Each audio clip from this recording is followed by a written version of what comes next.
ikibazo c'amazi mu site ya Murongwe twovuga ko ari ikibazo c'akayobera bahinga ko kuva inkambi gitanguye vy'ukuri novuga ko atamazi gifise. Hanyuma ku mazi make yitwa ko hari ava mu misozi hanamiye inkambi kure cane ku birometero asigaye aza nka rimwe mu kwezi. Urumva ko aho umuntu atobaho. Hama harabonesha ishirahamwe ryiyungunganya rirashiraho ibipompa ariko ni bike cane. Kuko uno musi ndiko ndasanga igipompa kimwe gisangiwe n'amaboroke karibu 4. Aho ni mu gihe iboroke imwe irimwo menage zaba 140. Urumva uco ufata amaboroke 4 usanga ari nk'imihana 500 isangiye igipompa. Urumva bico bisaba kuzinduka kuvoma harashikana saa 6 canke saa 8 umuntu atararonka amazi. Urabona abantu ni benshi kandi igipompa ni kimwe.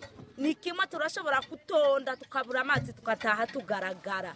Ari gihe tugenda ahantu hatari n'ahagufi tukaza kuyora ibiziba kazamba bariko bavuga ati ibyo biziba mushira mu mabido ni ivyiki tukavuga ati nibyo kukoresha abahasanzwe bakavuga ati ya ibyo nibaza babikoresha ni bibi mugani ibyo tuhatutekesha turiko tubitekesha n'abana bakabinwa.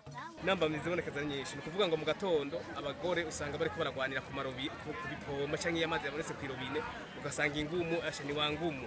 Ikindi kintu abadame abafasoni baca mu nkambi nibakiryama imagine wibaze nko kugira umudame avyuke saa 9 z'ijoro agiye gutondera amazi asize umugabo wiwe mu butanda kumbure n'umwana akavuga ati nakundi buri bugenda agacavyuka muri iryo joro turibaza ati nene nk'umunsi yohora n'umwasi ariko aragenda gutondera amazi agahita mucizo si byoshe bibazwa inde.